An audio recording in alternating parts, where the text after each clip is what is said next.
44비치 팟캐스트는 클라우드 프로그래밍 IT 소식을 다루는 개발자들의 방송입니다. 구독과 좋아요 눌러주세요. 44비치 팟캐스트 145번째 에피소드 시작하겠습니다. 네, 오늘은 아웃사이더님, 너굴님, 그리고 충섭님 이렇게 같이 진행을 하고요. 네, 저는 안녕하세요. 낙교시라는 아이디를 쓰고 있는데 지금 이름이 회사 이름으로 돼 있네요. 회사 계정으로 들어오다 보니까 요거 맨날 업데이트하는 걸 까먹더라고요. 어제도 제 개인 계정으로 들어갔더니 제 이름을 해놨거든요. 김대권이라고. 그랬더니 누가 김대권님 오셨냐고 회사에서 그래가지고 엄청 당황했어요. 아무튼 네, 오늘 4월 첫날이고 뭐 만우절이기는 한데 뭐 상관없이 후원자 한번 읽어드리고 가겠습니다. 저희 패트리온 통해서 후원을 좀 받고 있고요. 저희가 최근에는 오프라인 모임을 거의 못하다 보니까 사실 돈을 쓰거나 하는 건 별로 없는 것 같아요. 저희끼리 뭐 회식을 한다든지 아니면 게스트분들이나 뭐 이제 청취자분들 챙겨드리거나 하는 것들을 거의 못하고 있거든요. 그래서 돈은 그냥 쌓여만 가고 있긴 한데 아무튼 뭐 지속적으로 후원해주시는 분들이 계셔가지고 한번 읽어보겠습니다. 네, 패트리온 통해서 김재현님, 이승규님, 박현우님, 전찬준님, 최준호님, 변정훈님, 박재원님, 디준님, 서지연님, 지훈님, 강성진님, 홍반장님, 윤상현님, 박스텀프님, 변용훈님, 이범재님, 황지민님, 한종원님, 최승우님, 이성환님, 이민성님, 애쉬84님, 알프레덕님이 계속해서 후원을 해주시고 계십니다. 저희 뭐 게스트로 모셨던 분도 계시고 사실 여기 지금 있는 분도 있고 그리고 채팅으로 자주 와주시던 분도 계신데 요즘에 좀 안 보시는 분도 있고 뭐 자주 놀러 와주시면 좋을 것 같아요. 네, 조금 요즘에는 좀 잡담처럼 많이 돼가고 있긴 한데 이게 온라인으로 계속 하다 보니까 약간 좀 그렇게 되는 경향이 있는 것 같아요. 네. 원래도 잡담이었잖아요. 원래 취지가 그렇긴 하죠. 좀 IT 얘기 좀 가볍게 얘기할 수 있는 걸 목표로 만든 팟캐스트긴 합니다.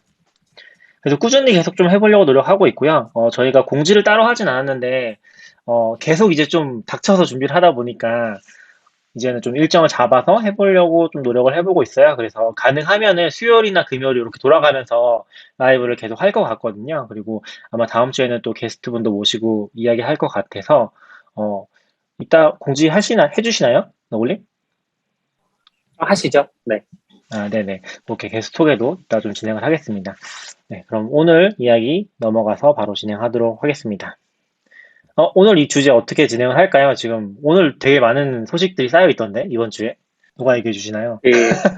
한- 너무 소식이 많아서 짧게 좀 다루고 마지막에는 낙교님이 최근에 스마트홈 구축하고 계신 이야기를 좀 길게 해볼까 스마트홈을 합니다. 구축하고 있는 건 아니지만, 뭐 아무튼.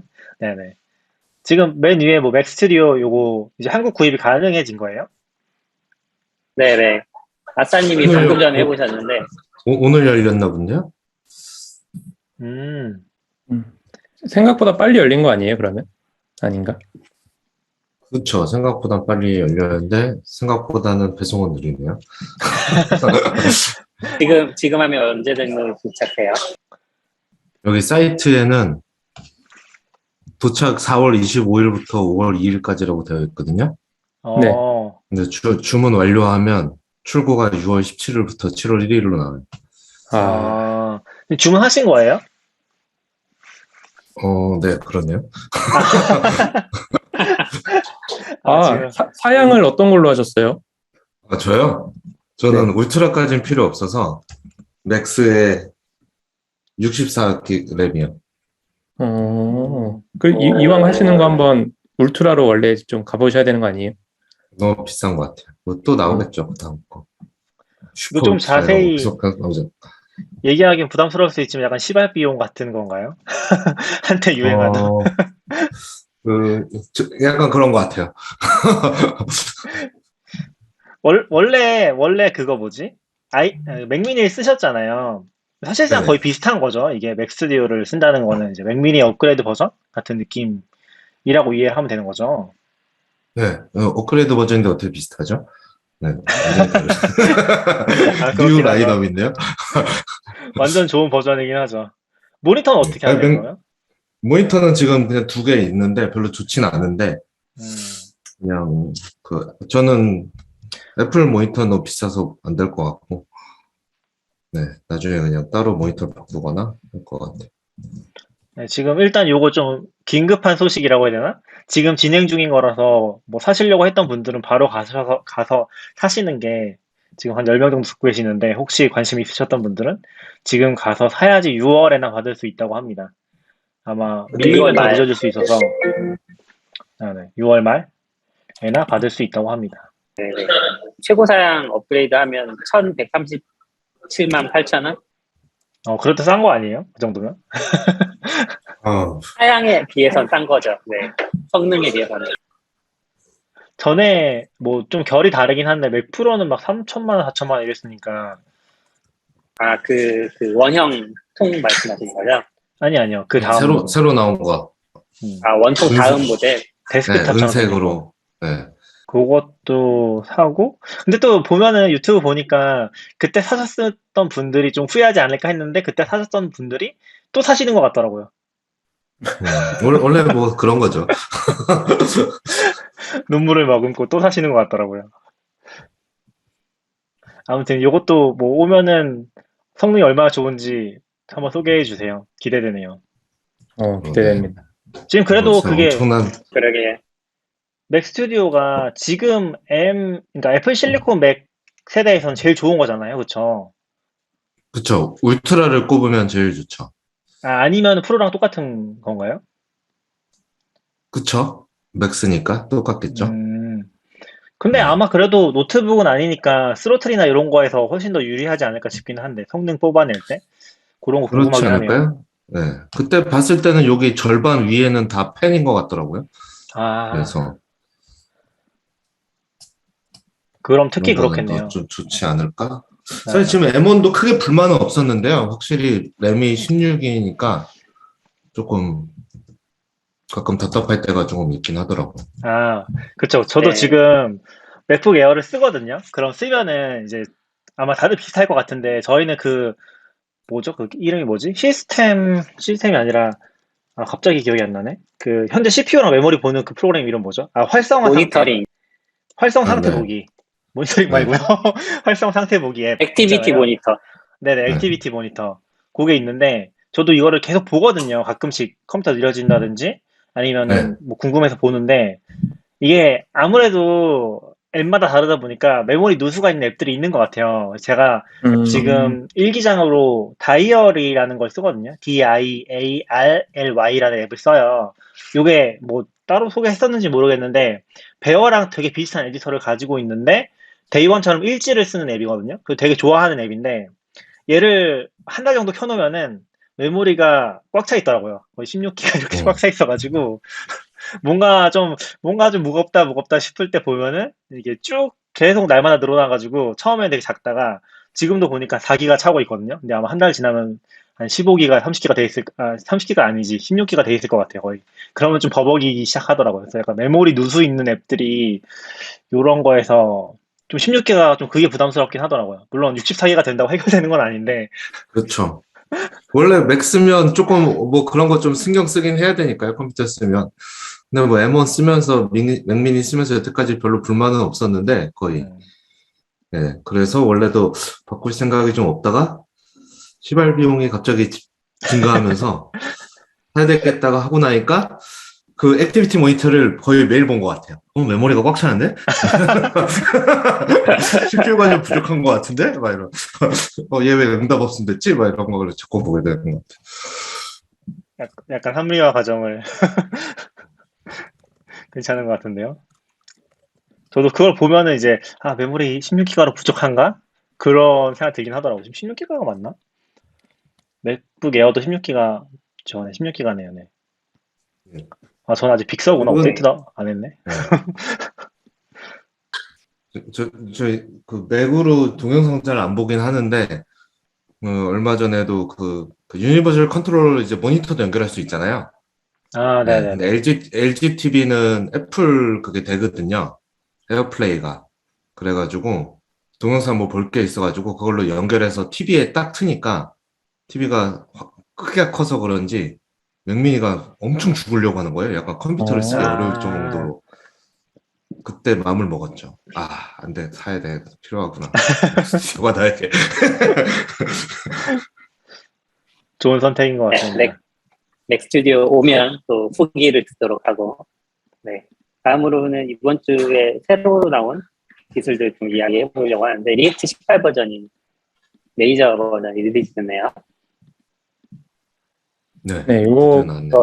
리액트 세상에선 되게 큰 소식이라서 가져오긴 했는데 사실 저도 뭐 특징을 보긴 했는데 잘 모르는 부분들이 많고 그냥 걱정되는 부분은 이거 언제 업데이트 하나 요 걱정 일단 바로 들고 이거 라이브러리 그러니까 이 리액트 자체는 되게 업데이트는 어렵지 않은 것 같은데 결국 그 따라오는 라이브러리들 이제 지원을 할까 언제쯤 지원할까 요 걱정 때문에 네 되게 오랫동안 리액트 팀에서 준비한 걸로 알고 있고 요 메이저 업데이트 자체를 그래서 되게 오랜만에 나온 메이저 업데이트고 이제 이 상태로 또 한동안 갈 것 같은데 네, 축하함과 동시에 이 걱정되는 업데이트가 걱정되는 그런 게 같이 있습니다. 저 메인 프로젝트라고 해야 되나? 리액트 자체는 뭐 업그레이드하는 게 어렵지 않을 것 같은데 하위 완성도 많이 신경 쓴 것 같더라고요. 근데 같이 쓰는 라이브러리들이 확실히 그래서 뭐 몇가지 얘기해 주세요. 특징 찾아보니까 원래 리액트가 뭔가 이렇게 데이터 패치하고 보여주는 코드가 약간 정형화된 스타일이 있는데 그런 것들을 뭔가 컨커런트나 서스펜스 이런 걸 써가지고 조금 더 깔끔하게 이제 구성할 수 있다라고 들었고 그리고 뭐 서버 컴포넌트는 아직도 개발 중인지 이번에 오픈 같이 했는지 모르겠는데 그 부분도 뭐 개선 예정이라고 봤었고 개발 중이라고 한 서버 거. 컴포넌트는 왜 필요한 거예요? 저게 아마 SSR 할 때 필요한 거 아닐까요? 네. SSR 그러면 Next.js 같은 애들이 하던 역할을 이제 리액트만으로도 온전히 할 수 있는 건가요? 그걸 잘 안 모르겠어요. 해봤는데 그런 느낌으로 이해하긴 했어요. 네. 이게 완전히 대체되는지 모르지만, 네. 원래 이제 백엔드에서 예전 방식 레일즈 거의 2버전, 3버전 때는 레일즈가 다 프론트 그려가지고 HTML로 뿌려주고 이런 방식으로 하다가 프론트가 분리해서 나왔던 거잖아요. 그래서 이제 싱글 페이지 애플리케이션 만들고 백엔드는 API만 제공하고 그러다가 최근에 보면 Next.js도 그렇고 조금씩 다시 프론트에다가 그런 서버 기능을 추가하는 느낌? 어쩔 수 없이 서버를 갖고 가게 되는 그런 건가? 그러니까 예전에 이쪽에 다 있던 게 이제 이쪽으로 다 올라오는 그러네요. 이게 흐름으로 보면은 결국 뭔가 웹앱처럼 해서 갔다가 다시 또 서버 렌더링으로 돌아오는 그런 느낌이 좀 있는 것 같아요. 그렇기도 하고 요즘은 그거 BFF 백엔드 포 프론트엔드라고 부르는 것 같은데, 네, 완전히 프론트만으로는 모든 문제를 해결할 수는 없으니까 뭐 가장 간단히는 뭐 API 키 같은 것도 프론트는 관리하기가 어려우니까 네, 프론트 서버를 두는 것 같아요. 백엔드에 기존에 있는지 없는지 상관없이 하나 두고 가는 게 더 많은 것 같아요. 그런 용도로 더 많이 쓰는 것 같은데. 그 BFF 간단하게 설명 좀 해주실 수 있나요? 저도 잠깐 보긴 했는데. 그렇게 말하면 그냥 그 원래는 보통 백엔드 API가 있고 거기서 그 프론트가 그걸로 붙잖아요. 네. 네, 근데 이제 그거를 좀 프론트에 맞게 앞에 서버 하나 두는 거죠. 그게 예전에도 많이 하긴 했던 것 같은데, 그걸 이제 BFF라고 그냥 부르더라고요. 요즘 다 그냥. 그러니까 저도 약간 그 앞단에서 이렇게 약간 서비스 같은 API가 저 밑에 제 하위 API라고 하면은 그 앞에서 하나 서비스가 좀 API를 잘 정리해주는 그런 걸 생각했는데 그 용어 자체가 있다는 거는 요번에 처음 알긴 했어요. 뭔가 BFF라는 용어가. 그러면은 API끼리 서로 하면서 지연 시간이 좀 생기잖아요. 그런 걸 어떻게 해결해요? 캐시로 해결하나요? 지연 시간은 어떤 지연 시간? 중간에 하나 더, 호비 하나 더 API 있을까요? 한 번만 호출했으면 되는 거를 이제 어떻게 보면 2번, 3번 이렇게 호출하게 되는 거잖아요.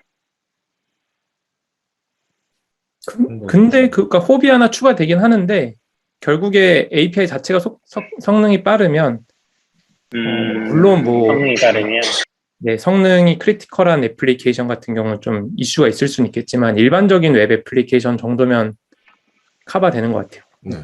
그리고 어차피 BFF가 없었으면 프론트에서 두세 번 찔러야 될 API들이 있는데 그렇긴 하죠. 모아서 네. 하는 거잖아요. 그럼 말씀하신 것처럼 상황에 따라서는 좀 캐싱이나 뭔가 정리할 수 있는 여지도 있고, 네. 뭐 REST API를 뭐 GraphQL로 만들 수도 있을 것 같고, 뭐 이런저런 네, 네, 정리할 네. 수 있는 게 있는 것 같아요. 아, 그렇군요. 프론트 개발자가 되시면 또 BFF에 대해서 다 자세히 들어볼 것 같은데 나중에 한번 모셔다가 이야기 들어보고. 프론트 개발자를 한번 모셔야 되겠네요. 근데 여기 프론트에 제일 가까우신 분이 이제 서비쿠라님 아니신가요? 그렇죠. 예. 그렇죠. 그렇죠. 전문가는 아니고 그냥 인프라 하는 사람 중에선 많이 만지는. 근데 BFF가 있으면은 걔도 또 개발을 해야 되는 거죠. 지금 얘기를 들어봤을 때는. 그러니까 그렇죠. 프론트엔드가 있고 BFF가 있고 백엔드 서버가 또 있고 그런 그림인 거죠. 네, 그렇습니다. 근데 논리적으로는 되게 깔끔하긴 하네요. 좋아하는 구조는 아니긴 한데. 그러니까 왜냐면은 그렇게 구성을 하면은 원래 우리가 그런 거 많이 하잖아요. 백엔드에서 REST API를 구축하고 싶은데 REST API가 아니라 프론트에서 필요한 API를 또 만들어주는 그런 거 많이 하지 않나요? 그러니까 약간 REST 형태가 아니라 바로 그리기 위한 뭔가 데이터 한꺼번에 주는 그런 그래픽까지 말고 그런 식의 API를 많이 만들잖아요. 근데 BFF가 껴있으면은 거기서 처리를 해가지고 조합해서 이제 그런 API를 만들어서 주면 되는 거니까 아까 들어봤을 때 프론트가 두세 번 찌르는 거 이제 걔가 한 번에 해준다고 하면은 그런 컨텍스트에 봤을 때는 레이어는 엄청 깔끔해진다는 느낌이 들기는 하네요. 그렇겠네요. 제가 싫어하는 이유는 컨텍스트가 너무 많아져서 내가 이거 개발하는데 막 BFF 신경 써야 되고 뒤에 서버도 신경 써야 되고 그러니까 이게 진짜 개발팀이 잘 돼 있으면 모르겠는데 뭐 약간 서비쿠라님이 잘 아실 것 같은데 뭐 혼자서 다 하고 있으면은 이거 뭐 하는 짓인가 막 그렇죠. 혼자서 하면은 쓸데없는 레이어 하나 더 추가된 느낌인 거고 팀으로 움직이면은 사실 또 되게 효율적으로 쓸 수 있는 레이어인 것 같아요. 사실상 프론트 팀에서 해야 되잖아요. 음. 프론트 팀이 서버까지 해야 되는 거긴 하죠. 뭐 장애 나면 사실 SPA 된 다음에는 프론트 팀은 사실 장애 냈을 때 자다가 일어날 일은 별로 없다고 저는 생각하거든요. 대부분의 CDN이 있으니까. 뭐 자다 일어난다고 할 수 있는 것도 없고. 큰 버그 아닌다면? 그런데 이제 백엔드가 또 들어가면 이제 그런 게 필요해지겠죠. 그렇죠. 뭐 프론트는 뭐 사실 뭐 브라우저에서 도는 거니까 지금 아웃사이더님이 말한 게 딱 그런 의미에서 얘기하신 거죠. 네, 그쵸, 그쵸. 결국엔 서버에 해결이 돼야 되는 그런 건데 BFF가 껴서 프론트엔드 개발자가 이제 그 책임까지 가져가면은 그럴 수는 있겠네요. 네. 그래서 영역이 되게 넓어진 것 같긴 해요. 사실 쉽지는 않겠죠. 다. 네. 아무튼 EX 얘기부터 BFF까지 얘기를 해봤고요. 기더 코파일럿 랩스? 코파일럿 랩스가 또 새로 출시가 됐는데 국내에선 기더 관련해서 저희 중에는 그래도 아싸님이 가장 이볼브가 많이 되어 계시니까 소개해 주시죠. 저도 이거 이제 테스트는 뭐 간단히만 해보고 글을 좀 봤는데 이게 원래 GitHub이 코파일럿이 원래 나왔잖아요. 네, 코파일럿은 이제 그 GPT 어디부터 설명해야 되지? 오픈 API에서 GPT-3 보통 얘네 기사 쓰고 막 이런 그 GPT-3가 있고 그거를 뭐 제가 AI는 잘 몰라서 그걸 조금 이용해서 코드를 짜게 만든 모델이 코덱스거든요. 코덱스를 가지고 만든 제품이 이제 코파일럿. 그래서 뭐 주석에 뭐 HTTP 요청하는 뭐 써줘 그러면 이제 코드 작성해주고 그거 이제 걔네가 말하고 한 AI 페어 프로그래머라고 해서 그게 있고 그게 이제 성능이 계속 좋아지면서 요즘은 꽤 쓸만한 수준까지 됐다고 얘기를 하고 있는데 이제 코파일럿은 원래 있고요. 코파일럿은 아직 테크니컬 프리뷰 상태거든요. 허가받은 사람은 아마 쓸 수 있을 거예요. 많이 열어주긴 했을 건데. 그리고 이번에 깃허브 코파일럿 랩스는 조금 부가 기능 같은 거라서 크게는 두 개 있더라고요. 코드를 이제 VS 코드에서 그 익스텐션 설치하고 코드 블럭을 선택한 다음에 익스플레인 코드 하면 영어로 이 코드가 뭐 하는지 설명해줘요. 역으로? 예, 예. 이 코드가 뭐하는지 쭉 설명해주고, 하나는 이제 트랜슬레이트 디스코드 버튼이 있는데, 그걸 누르면 이제 언어를 선택할 수 있어요. 뭐, 자바스크립트를 파이썬으로, 자바스크립트를 자바로 이렇게 하면, 그, 코파일럿이 코드를 변환해줘요. 해당 코드를. 이것도 그 베타 키가 있어야 되는 건가요? 네네. 그냥 랩스는 보니까 코파일럿에 의존돼 있더라고요. 그래서 코파일럿을 쓸 수 있어야만 이 네, 랩스도 네. 쓸 수 있어요. 네. 저는 한참 사실상 전에 없죠. 등록 신청한 것 같은데 아직도 허용이 안 돼서 그렇군요. 못 써보고 요새 있어요. 많이 됐을 것 같은데. 네, 저도 그러니까요. 최근에 많이 받으신 것 같았는데. 이 코파일럿으로 켜놓고 개발하면 되게 재밌어요. 약간 혼자 개발해도 약간 짝 코딩 하는 느낌 나면서 이거를 막 알려주니까 누가 막 알려줘 옆에서 알려주고 그렇죠. 괜찮네? 그럼 이제 쓰고 좀 안 괜찮으면 또 내 맘대로 쓰고 네. 근데 그게 막 그 우화 포인트가 너무 많아서 중간중간에 얘가? 이 정도야? 막 약간 VS 코드 안 쓰는데, 네. 지난주인가? 좀 이렇게 간단한 예제하는데, 에디터 띄우기, 아이디 띄우기 있잖아서, VS 코드 갑자기 띄워서 이렇게 하고 있었거든요. 그냥 데모 코드 같은 거. 근데 갑자기, 네. 내가 이거 잘려는 거 어떻게 알았지? 괄호를 딱 열었는데 갑자기 쫙 채워져가지고, 좀 놀랐어요. 그 수준이 너무 이 정도로 문맥을 해석한다고? 약간 이런 느낌이 있고 그리고 약간 그런 것도 있어요. 뭐 주석 이렇게 달면은 자동 완성되는 것 중에 이거 사용하면 안 돼. 막 이런 거 자동 완성될 때도 있거든요. 그래서 이제 이런 식으로 많이 또 주석이 써져가지고 분석을 이렇게 했나? 약간 이런 것도 있고 근데 너무 그 결과물이 놀라워서 요번에 나온 그 랩스도 좀 무섭기는 해요. 이게 진짜 이렇게 해석도 해주고 코드 간 변환도 해주면 진짜 이제 영어를 잘해야 되는 게 제일 중요해지나? 그렇죠. 그쵸. 영어로 잘 설명을 하면은 진짜 코드 수준, 얼추 코드 수준 나오지 않을까 싶을 정도로 빨리 써보고 싶네요. 일단 초대부터 받으셔야. 네. 그렇죠. 네네. 코파일럿 랩스도 나왔는데 이게 코파일럿에 어디까지 적용되는지 모르는데 오픈API에서 GPT-3 새 버전을 내놨거든요. GPT-3랑 네. 코덱스랑 같이 내놓은 거 보니까 같이 움직이는 것 같아요. 이거 보면 전에는 이제 텍스트를 끝에 부분을 계속 추가했거든요. 예를 들어 기사도 첫 문장을 써주면 맞아요. 이어서 계속 작성해주고 코드도 주석으로 위에 써주면 아래에 코드를 써줬거든요. 이랬는데 이번에 업데이트된 모델은 이제 글 같은 경우 첫 문단을 완성한 다음에 그 다음 문단에 내가 문장을 또 써요. 그럼 그 문장에 따라서 앞에 문단을 막 바꿔요. 내가 앞에 완성된 문단 밑에 내가 미국 갔다. 그러면 갑자기 미국 갔다는 거에 맞게 위에가 싹 바뀌고 내가 뭐 호주 갔다 이러면 그거에 맞게 위에 문장이 싹 바뀌고 그러면은 예전에는 시작 부분만 트리거의 입력 값을 넣을 수 있었다고 치면 시작과 마지막을 뭐 넣어 놓으면 그 시작과 마지막의 일관성을 유지하면서 뭔가 중간을 채워주는 그런 것도 가능하겠네요. 그렇게 되는 것 같아요. 그래서 거의 코덱스 예제도 블로그 글에 있는데 오픈API 글에 이미 함수를 작성하고 뭘 리팩토링 하라고 주석을 달면 그거에 따라서 코드를 바꿔요. 기존에 작성된 네. 그래서 좀 놀랍더라고요. 그래서 그거 나오고 그게 모델명이 다빈치인가? 다빈치라는 이름이 제가 정확히 뭔지 잘 모르겠는데 그걸 가지고 누가 테스트한 사람이 있더라고요.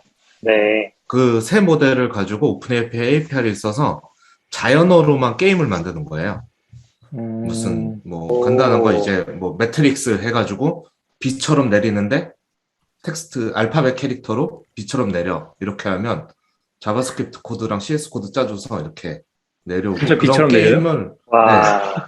그 저기 링크 있는데 링크 채팅에 올려주셔도 딴 사람 보실 것 같은데 그렇게 한 게임을 한 10개 만들었어요. 그리고 그걸 다 코드펜에 올려놓고 그 사람 말에 하면 난 코드는 단 한 줄도 안 건드렸고 앞에다 자연어로만 했는데 전 좀 깜짝 놀랐어요. 물론 그 뭐 엄청난 게임들은 아닌데 이렇게 된다고? 이런 느낌이라서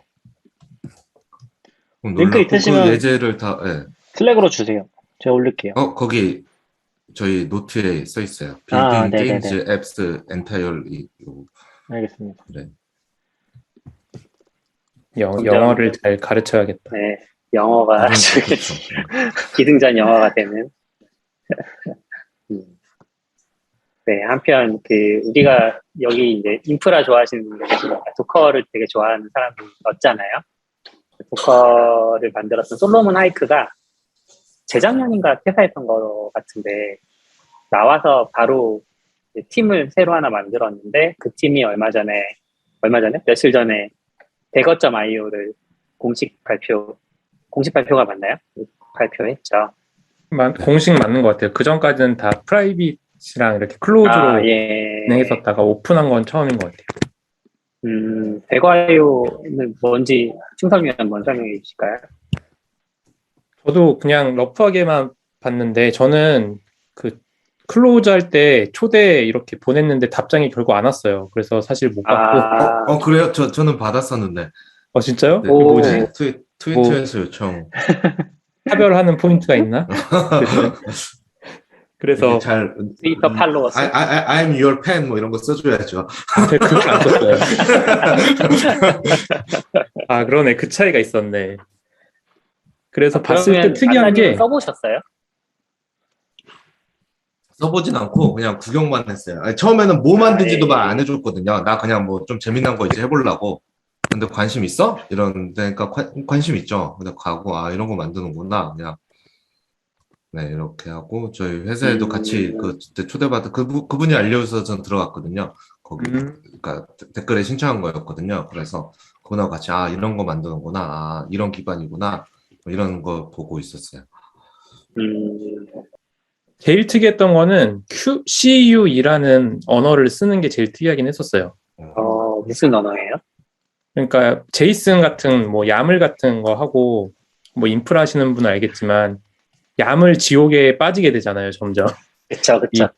야물의 이 탭과 어떤 이 들어가는 키 값의 어떤 헷갈림, 뭐 오타, 실수 이런 것들이 사실 야물이 문법 자체는 굉장히 쉽지만 그런 거를 밸리데이션 하거나 어떤 검증하는 거에 굉장히 취약한데 Q라는 언어를 잠깐 그 플레이그라운드가 있어서 이렇게 온라인 웹상으로 써볼 수가 있더라고요. 써보니까 제이슨이랑 비슷한데 그 형태, 그러니까 타입을 지정을 해줄 수 있는 점이 이제 내장되어 있다는 게 좀 특이했고, 근데 또 써보면서 느낀 거는 타입스크립트도 그 기능을 지원하긴 하거든요.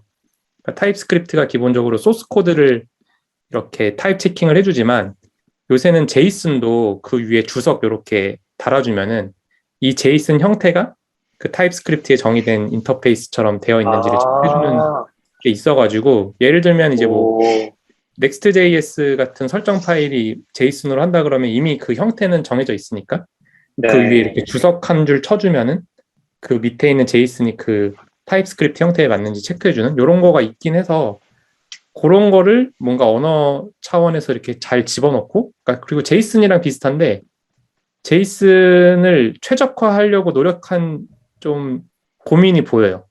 그러니까 예를 들면 제이슨은 시작이 무조건 중괄호로 시작인데 시작이 중괄호가 아니라 거긴 키값으로 시작이고 그 대신에 뭐 중간 키값 하위에 있는 또 키값들은 또 중괄호로 열긴 하는데 뭔가 그런 식으로 조금이라도 더 최적화를 하려고 한 느낌이 나고 뭐 이렇게 키 땡땡 밸류 쓸 때 그냥 키 땡땡 밸류를 중괄호 안 하고도 계속 이렇게 연결해서 뭐 쓸 수도 있고 아마 그 플레이그라운드를 보시면 좀 더 이해가 잘 되시긴 하겠지만 그래서 어쨌든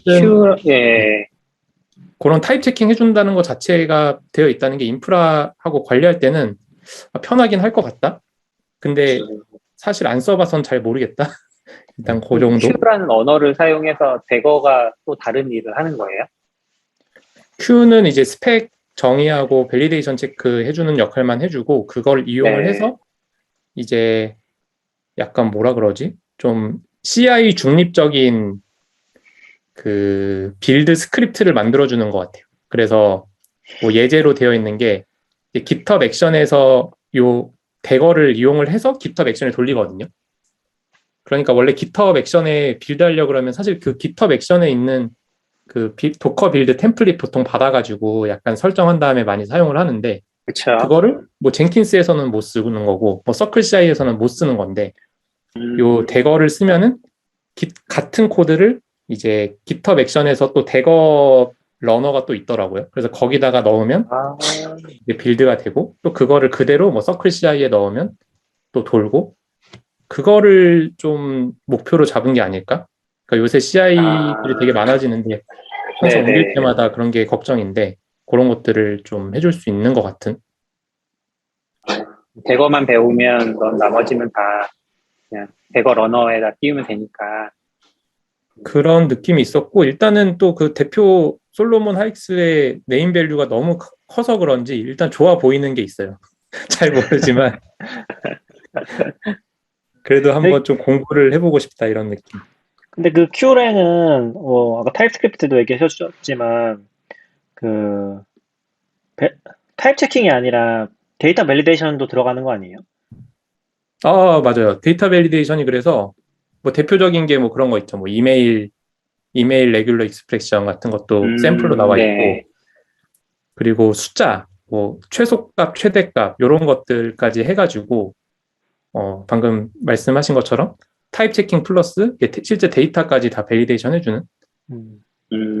그래서 좀 그거를 특이하긴 했어요. 네. 그거를 좀 더 쉽게 할 수 있는? 그러니까 우리 제이슨 같은 거보다도 훨씬 더 쉽게 할 수 있는? 아마 타입스크립트는 완전 프로그래밍 언어라서 밸리데이션 넣으려면 사실 밸리데이션 포맷이 있는 게 아니라 그 로직으로 짜야 되는 거잖아요. 맞네요, if문이나 맞네요. 뭐 그런 관점에서 그런 게 좀 유리했던 것 같고 아마 뭐 저는 뭐 깊게는 모르는데 뭐 아웃사이드님도 뭐 덧붙여 주실 거 있으신가요? 혹시 아시는 거 있으면? 저도 뭐 잘은 모르고 그때 약간 솔로몬 하이스가 좀 도커에서 지친 것 같더라고요. 그리고 은퇴하고 육아하고 나서 이제 애가 좀 컸는지 맞아. 그때 딱 그런 아마 느낌. 제 기억에선 나 이제 좀 재미난 거나 좀 다시 해보려고 이런 느낌이었고 그때 아마 같이 한 애들이 초기에 도커 그 다클라우드인가요? 거기서 같이 도커 만들었던 애들 몇 명인 것 같았어요. 걔네랑 같이 나 재밌는 거 해볼 건데 관심 있는 사람 이렇게 해가지고 시작한 게 이제 대거였고 뭐지? 하고 들어갔더니 아 CI/CD구나 라는 거를 그때 알았죠. 네, 뭐 그러면서 이제 계속 만들어 왔던 것 같고 저는 일단은 뭐 괜찮아 보이긴 했어요. 사실 아직 써보진 않았는데 그런 사실 귀찮잖아요. CI 이거 쓰다가 또 절로 옮겨갈 때 별거 아닌데 귀찮거든요. 그 어쨌거나 또 다 해야 되고. 네, 그쵸. 그리고 많이 귀찮죠. 네, 저는 일단 로컬에서 해볼 수 있다는 게 실제로 얼마나 편할지 모르지만 로컬에서 해볼 수 있다는 게 제일 좋아 보이긴 했어요. 테스트 다 끝내고 올리면 되니까. CI 하면 맨날 그쵸. 이렇게 예. 했는데 안 되고 이렇게 해서 근데 맨날 이게 기타 또 웹션도 장점인 보면 게 맞아요. 기타 웹션 아시겠지만 가끔 로컬에서 CI 어떻게 서버 돌리냐고 맨날 다운되면 나오고 그렇죠. 기업 장애가 진짜 로컬에서 배포도 배포도 해야 못하고. 되는데 사실 그럼 뭐 제가 로컬에서 할 수 있으면 어쨌든 할 수 있는데 다 기다리잖아요. 아, 장이 언제 끝나지? 제가 이해한 게 맞는지 모르겠는데, 그러면 대거 러너라는 거를 뭐 GitHub 액션이든 젠킨스에 설치해서 쓰는 따로 돌릴 수가 있는 거고, 스크립트 그거를 통해서 돌린다는 전제가 깔려 있는 거라고 이해를 하면 되는 건가요? 아까 서비코라님 설명에서. 실제로 써보진 않았는데 지금 오픈한 다음에 사이트 가보면은 이제 게링 스타티드에서 GitHub 액션에서 돌리는 샘플들이 있어서 그걸로만 유추해 봤을 때는 어쨌든 GitHub 액션도 컨테이너 기반으로 동작을 할 테니까 아마 그 대거와 관련된 걸 실행을 해서 내부에서 이제 되는 그런 느낌으로 받긴 했었어요. 그러니까 보통 이제 우리가 빌드 스크립트가 돌릴 수 없다고 생각하는 가장 큰 이유가 환경이 달라서잖아요. 서클 CI의 환경도 다르고, GitHub 액션의 환경도 다르고, 젠킨스도 뭐 비슷하게 구성을 해도 다르잖아요. 이게 신기하게. 그리고 아무래도 실제 서클 CI나 이런 데 가면은 자기네만의 설정이 되게 많잖아요. 그러니까 환경 변수도 그렇고 실제로 그러니까 똑같은 컨테이너 환경에서 빌드를 해도 이게 돌려보면은 걔네 자체에 대해서 주입하는 거라든지 그런 게 다르니까 또 동작이 다르다든지 그런 것 때문에 뭐 하려고 하다 보면은 이게 뭐 끝도 없고 또 이상한 데서 에러 나면 결국에 안 맞고 예전에도 막 뭐 아마 비슷한 것들 고민하셨을 것 같은데 다들 그러니까 예를 들어서 CI 서버 다운됐을 때 딴 데 돌릴 수 있도록 만들려고 생각해 보면은 답이 안 나와 잘 그런 맞아요. 것들 많이 겪었잖아요.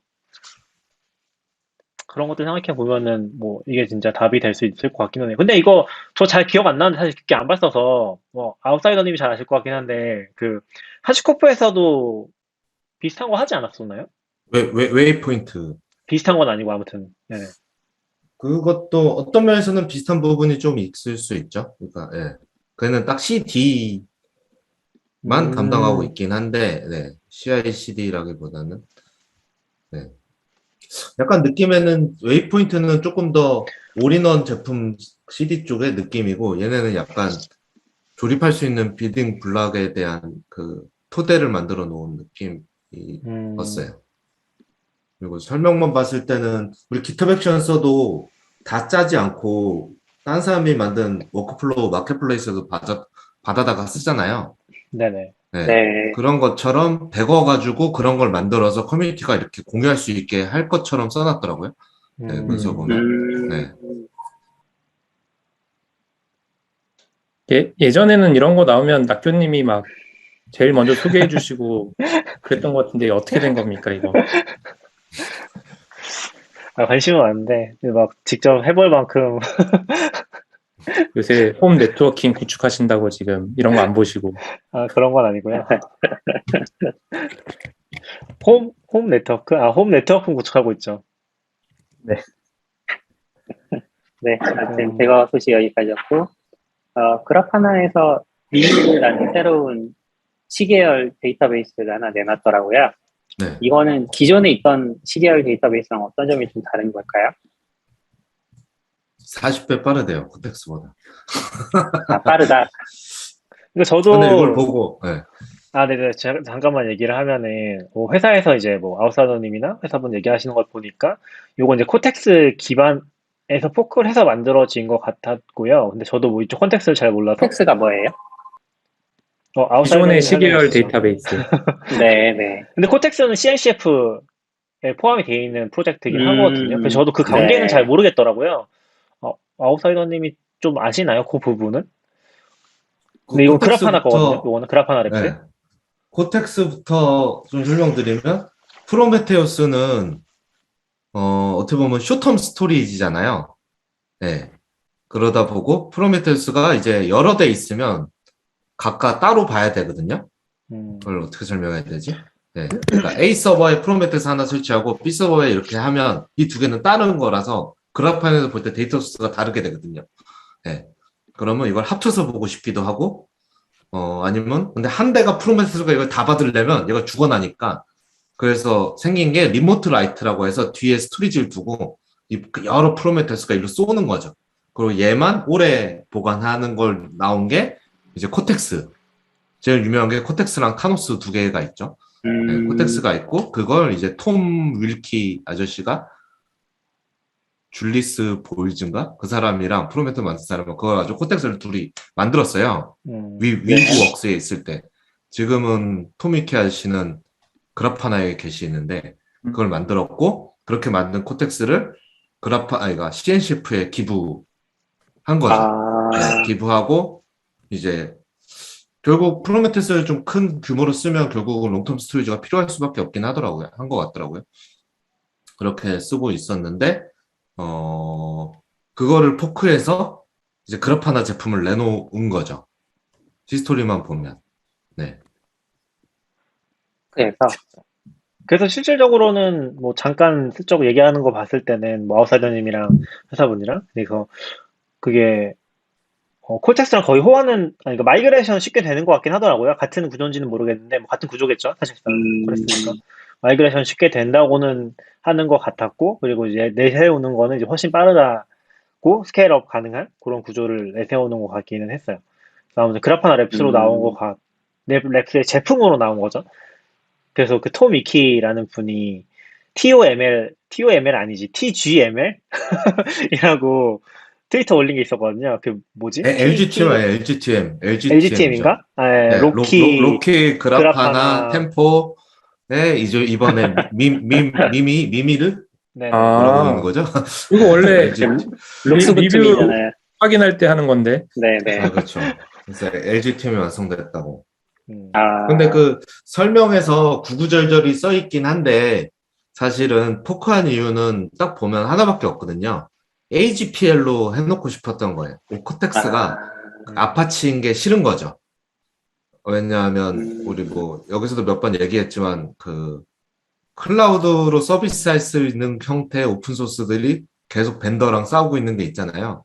그래서 네. 몽고DB는 몽고DB 라이센스 있고 엘라스틱도 그게 있고 근데 그라파나는 거기까지는 안 가고 오픈소스를 버리긴 싫으니까 AGPL로 됐거든요. 그래서 작년에 로키, 템포, 뭐죠? 그라파나 전부 다 AGPL로 바꿨거든요. 특정 부분 이후부터. 네, 그러니까 더 이상 아파치를 하고 싶지 않은 것 같아요. 근데 거기는 뭐 이렇게 해야 우리가 돈도 벌 수 있고 그래야 커뮤니티에 환원이 돼서 더 기여할 수 있고 막 이렇게 구구절절이 써 있는데 이제 결론은 이제 아파치 근데 이제 CNCF 갔잖아요. 코텍스는. 네. 네. 그거 바꿀 수 없거든요, 얘네가 이제. 예, 끝났죠. 그러니까, 빠져나온 거죠. 갈라치기 한 거고, 최근 3년간의 코텍스 기여의 80%, 한 85%를 그라파나 랩스가 다 했더라고요. 아, 그 말은 둘 다 할 리는 없을 테고, 이제 그렇겠죠. 이쪽으로 네. 몰리지 않을까요? 코텍스는 좀 내려가고. 사실 어떻게 보면 AGPL이라서 저희 입장에서는 그냥 이긴 놈 쓰면 되긴 하거든요. 네. 이겼다는 표현이 이상하긴 한데, 그러니까 AGPL이 제가 알기로는 저희 그냥 저희가 뭐 그러니까 다른 서비스라는데 내부에서 쓰고 이런 거에서는 문제 안 되는 걸로 알고 있어서, 네. 근데 이제 AWS나 그런 데서 코텍스로 뭘 그러니까 코텍스 말고 미미르로 서비스하거나 이럴 때는 문제 소지가 될 수 있을 것 같긴 해요. 근데 HPL 리셀링이 안 된다 뭐 이런 느낌이군요. 뭐 리셀링이 아니라 HPL을 하면은 그러니까 AWS가 저걸 뜯어 고쳐서 뭘 만들면 그 코드를 다 공개해야 돼서 그런 거 아니에요? 네, 그쵸. 그래서 이제 아마 GPL이 너무 강한 거라서 다른 데서 그걸 가져다가 뭔가 하기가 많이 부담스러워지는 것도 있을 것 같고. 그러니까 뭐 아마존 이런 데는 자기네 코드를 공개하진 않으니까. 그렇죠. 그게 아마 저도 지금 본지 좀 오래돼서 헷갈리는데 AGPL 가면 네트워크를 통한 디스트리뷰션에 대한 뭐 그런 게 있을 거예요. 네. 그러면 이제 뭐 AWS 매니지드 뭐 롱텀 스토리지를 미미르로 했을 때 그게 걸리냐 그건 잘 모르겠어요. 그거 뭐 법정 가봐야 되겠죠. 하지만 뭐 걔네는 법적 판단을 했으니까 하지 않았을까요? 걔는 나머지들은 몽고DB나 엘라스틱은 그걸 완전히 막고 싶으니까 아예 그냥 거기다가 너는 안 돼라고 써놓은 거잖아요. 그래서 오픈소스가 아니라고 된 거고 그라파나는 오픈소스는 유지하고 싶어서 어떻게 보면 유일한 그나마 궁여지책으로 찾은 라이센스가 AGPL 정도가 아니에요. 궁여지책이라고 말하면 좀 이상하긴 하네요. 근데 AGPL 진짜 어렵긴 한 것 같아요. 뭔가 근데 사실 네네. 그 아웃사이더님 얘기한 것처럼 이게 오픈소스 구조를 유지하고 있기 때문에 그 극단적으로 얘기하면은 뭐 윤리 문제도 있긴 한데 아마존이 자기네 코드 다 공개하면서 이거를 서비스 매니지드 서비스 해 버렸을 때는 또 사실 막을 수는 없는 거 아닌가요? 막을 수는 그쵸? 없지만 어떻게 보면 상관없는 거죠. 그게 다시 기여가 돌아오니까. 그거 네네네. 어떻게 보면 그거 하라는 거잖아요. 서비스 그렇게 해라. 해도 갖고 와. 니네만 하지 말고. 네. 네. 그쵸. 근데 그렇게 하면 그렇게 해서 되게 좋게 만든 거를 구글도 쓰고 애저도 쓰고 뭐 다른 벤더도 쓸 수도 있겠죠. 그렇게 하면 뭐 그거는 괜찮을 것 같기도 하고. 뭐 어려운 문제로 다시 갔지만 어쨌거나 목적은 그건 것 같다. 글을 봤을 때는. 네. 그래서 코텍스 1.10을 포크 떠서 뭔가 그 위에 커밋을 이렇게 쭉 쌓고 그걸 이제 미미를 2.0인가로 내놨더라고요. 그래서 2.0 릴리즈 노트 보면 코텍스 1.10과의 차이점 해가지고 쭉 써 있어요. 저도 그 라이센스 이슈로 바꾼 것 같았는데 거기에 성능이 40배나 올라가니까 그것도 신기하더라고요. 그쵸. 아니, 원래 할 수 있었는데 안 그러니까. 껴두고 있던 거 아니야? 원래 다 머릿속으로 짜놨다가 이걸 지금 넣기에 약간 뭐 그 고민을 하셨나? 아니면 코텍스에 일부러 40배 느린 코드를 뭔가 쉴때 놨다가 이거 뭐 너무 음모론이네. 네네. 그러진 않을 것 같은데, 근데 약간 좀 재밌는 사례이기는 하네요. 근데 이게 사실 어떻게 보면 CNCF가 중립지대 같은 느낌이 있잖아요. 그러니까 약간 네. 기업들이 다 같이 기부해서 리눅스 파운데이션 아래에 있잖아요, CNCF가. 거기다가 그러니까 돈을 기부하고, 거기서 다 같이 좀 운영을 해서 그거를 같이 가져가는 느낌이긴 한데, 거꾸로 사실 그거에 뭔가 이제 코텍스의 맞아요. 정통을 뺏어가 버린 또 느낌이잖아요, 어떻게 보면은. 물론 그쵸, 본인들이 그쵸. 했던 거긴 하지만, 그렇게 보면은 또 이거 재밌는 사례이긴 한 것 같네요. 그래서 어떻게 보면 이게 회사의 입김, 회사의 사정이 소위 말하는 어른들의 사정이 얼마나 개입됐을까? 왜냐면 기부했을 때도 톰 윌키가 의사결정을 했을 거 아니, 참여했을 거잖아요. 맞아요. 네. 그랬는데 생각이 바뀌었을지 아니면 음, 뭔가 불려가서 설득을 엄청 당하다가 했을지 아주 와봐 이렇게 오늘 얘기 좀 하시죠 이렇게. 뭐 그런 거 네. 좀 궁금하긴 했어요. 근데 저도 좀 궁금하긴 한 것 같아요, 여전히. 여전히 저는 약간 우리 회사에서도 가끔 그런 얘기 하면은 하시코프 사신 분들이 은근 많더라고요. 다들 이제 개발자고. 주식 말씀이시죠? 주식. 네네네. 팬심이 있다 보니까. 저는 사실 안 샀는데. 지금 사세요. 지금 사. 여기 사신 분 있잖아요. 첫날 사신 분. 찐팬이 아니야. 찐팬이 아니야. 저도 첫날에 샀어요. 네, 은근히 뭐 좀 많이 사신 분도 있는 것 같고. 그래서 그렇게들 보시는 것 같았는데. 저도 좀 궁금한 게 그러니까 어떤 포인트냐면은 뭐 테라폼을 가진 뭐 하시코프도 그렇고 지금 그라파나 랩스도 오픈소스랑 같이 엮여서 이 사업을 하고 있잖아요. 근데 사실 개인적으로는 데이터독이 그 비즈니스 모델이 너무 좋긴 하거든요. 돈을 잘 벌어요, 기본적으로. 그리고 AW에 딱 붙어 있으니까 이 데이터독의 주식의 문제는 비싸서 그렇지 비즈니스는 사실 걱정이 안 되거든요, 전혀. 얘네는 AWS에 붙어만 있어도 그리고 락인 효과가 너무 세요, 데이터독이. 생각보다 괜찮아서 지금 APM 쪽도 딱히 제한이 저는 없는 것 같고 뉴랄릭 뭐 샘플링 하는 거 아닌 이상 여전히 제한이 많지 않은 것 같고 그리고 걔네가 내부에서 연동을 진짜 많이 하거든요. 우리가 뭐 그런 얘기도 했었을 것 같은데 로그라든지 이벤트라든지 뭐 다른 매트릭이랑 연동 너무 잘하고 있어요. 그래서 그걸 쓰기 시작하면은 좀 빠져나오기 힘든 것 같아요. 근데 돈은 뭐 미친 듯이 불어나겠죠. 저희도 지금 제대로 못 쓰고 있는데도 돈이 몇 천만 원 단위로 나오긴 있으니까 그렇게 보면은 좀 강한 락인 효과가 있다고 저는 생각을 하거든요. 근데 사실 데이터도 잘한 그라파나나 거는 IT를 모르시는 분도 그 주식을 알더라고요. 그렇긴 하죠. 아, 그래요? IT 주식으로. 근데 사실 저는 이제 그라파나나 아까 뭐 엘라스틱도 그렇고 지금 하시코프도 그렇고 약간 검증 단계에 있는 것 같거든요. 이제 니네가 어떻게 비즈니스 모델을 만들어낼 건지를 약간 데이터독만큼 락인 효과가 크진 않았던 것 같아요. 각 서비스는 너무 좋은데 각 프로젝트 너무 좋은데 그런 거의 시험대에 오른 게 아닌가? 라는 생각도 살짝 드는 것 같아요. 사실 우리가 생각해보다 훨씬 커졌잖아요. 회사들은 이미. 아 진짜 너무 커졌어요. 하시코프 막 1000명씩 된다고 하지 않았어요? 1000명 된 지 오래됐을걸요? 지금 더 커졌을라나? 그러니까 이거 장난은 아닌데 규모는. 그런 거 보면은 약간 이제 뭐 아까 얘기했던 비즈니스 모델도 그렇고 그런 것들이 조금씩 시험대에 오르고 평가받지 않을까라는 생각도 드는 것 같아요. 물론 잘 됐으면 당연히 좋겠지만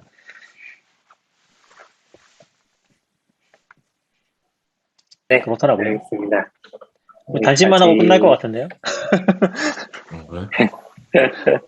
벌써 거의 2시가 스마트홈. 돼서 스마트홈.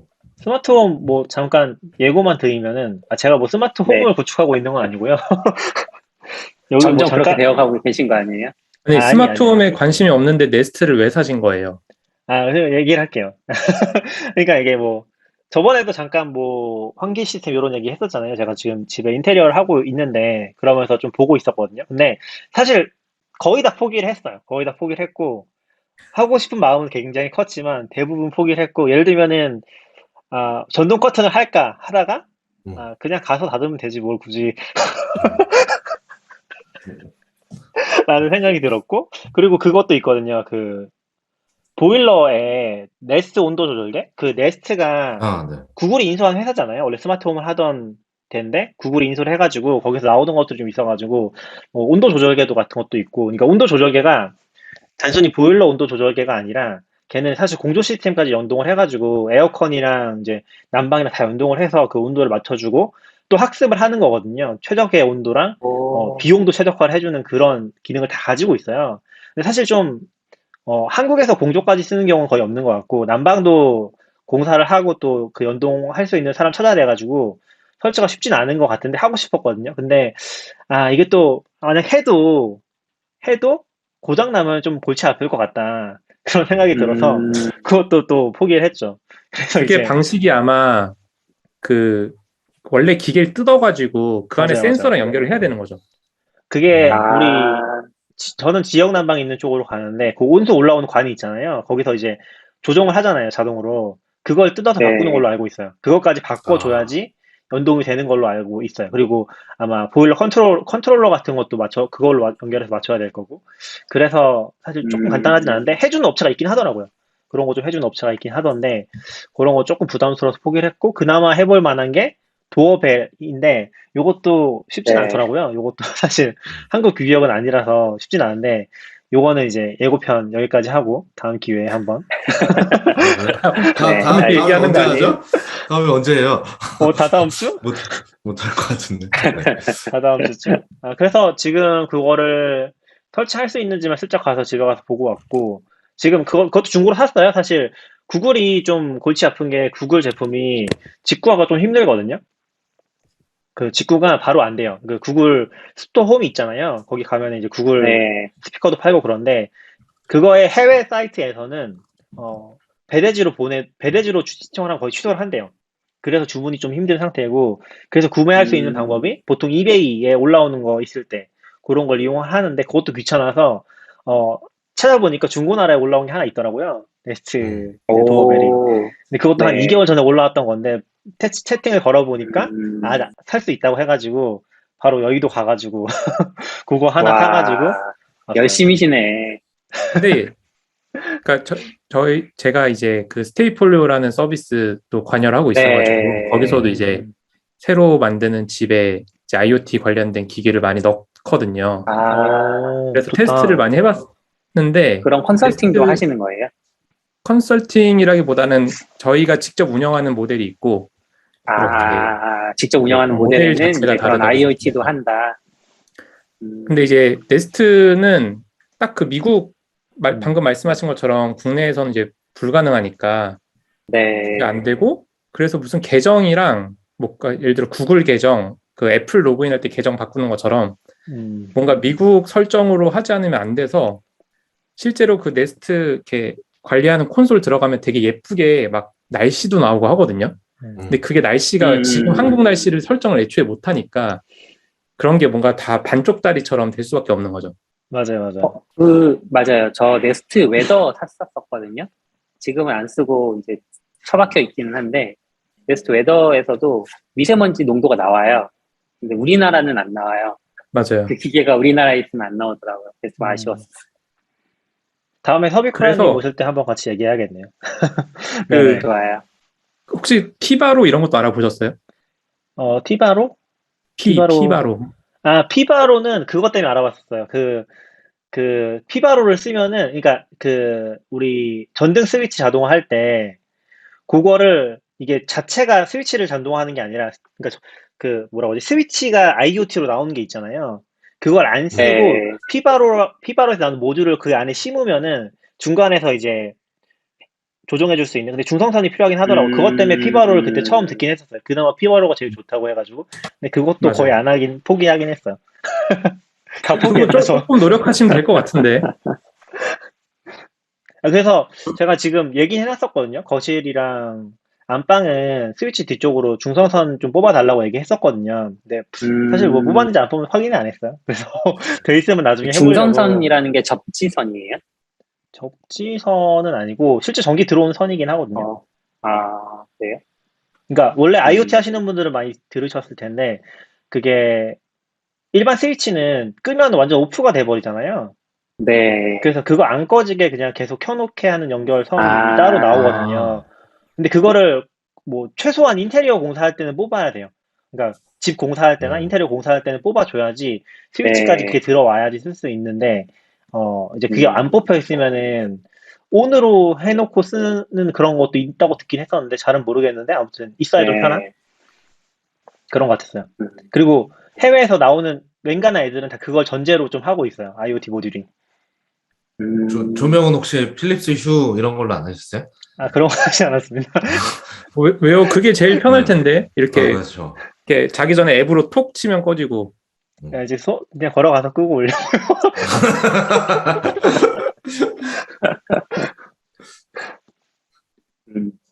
네, 알겠습니다. 현관문까지 가는 게 제일 귀찮으셨군요.